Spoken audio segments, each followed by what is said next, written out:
Yeah, sila kuNthethe Sport Ground. La kudlaliswa khona abantwana ibhola yetinyawo. Ngifuna ukubonga kakhulu esponsoreni sethu sakaHub. Ngiyabonga kakhulu sponsor ukusichaza abantwana ukuthi bakhona ukuthi batlibatise. Kuyasisita ke ebantwaneni bethu lokho.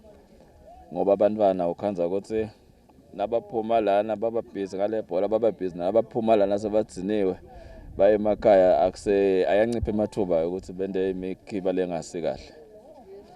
Yeah, emathalenta ngiwabone kakhulu akhona abantwaneni. Ngiyabonga nje nabo coach babo batali labo labanye labo ngiyababonga ukuthatha isikhathi sabo ukuthi bayekele konke lebangakwenda emakhaya banake abantwana. Sinekwethemba ke ukuthi hawo badlali batawuba khona la batawuphuma la ngalana baye emathimini lamakhulu elive. Ngibonga kakhulu sponsor sethu sakaHub. Wow, ungathi singachubeka Nkosi yami nekusibambisa kakhulu siyakujabulela lokho. Sibonge nakini Nkosi. Mphathi wethu waka football siyabonga nakuwe Dlamini. Kusinakela kahle ibhola yethu kubantu bethu. Nkosi nginesifiso lesikhulu mina ukuthi bantwana bachubeke nalokudlala lebhola.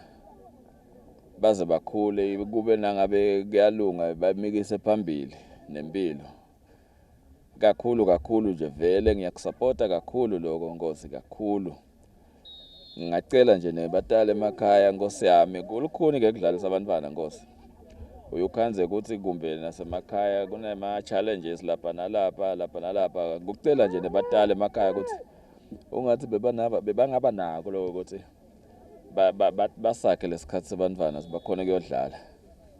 Kakhulu nginesifiso lesikhulu nginabo abantwana nje nami labadlalako kule league yakaHub.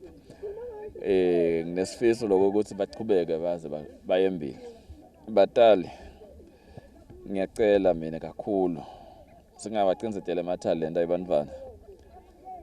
Sengikuvile nje kanenge ukhanze ukuthi angeke ke ngitinkolelo tebatali sihlukene ukhanza silabanye wena sowufunda form 3 awusayidlala ibhola sowufunda form okay mina ngekwami angakukhanzi kuyikhona lokudistebheka okay but ke labanye abatali ngeke ngibathini kodwa nje ngingakucela lokho ukuthi singawacinzetelini talenta abo labantwana ngoba lo munye wakhanza ukuthi talented mbamba futhi ukhanza ibhola ingambeka khashana ukhanza ukuthi so uyakhona kuphila impilo lengcono ngale bhola asekukhuthatheni batali ngiyanicela.